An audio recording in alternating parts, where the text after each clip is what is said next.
Ang ganda na naman ng araw ko ngayon mga ka-garden, dahil na naman dito sa mga paborito kong mga kaibigan.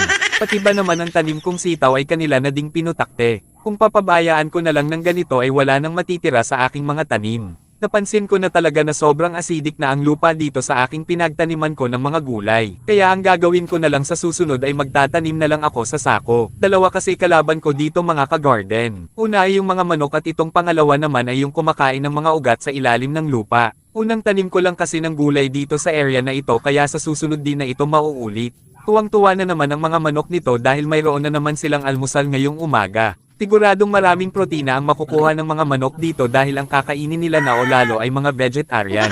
Dito ay ipapakain ko na sa mga manok ng aking kapitbahay mga ka-garden.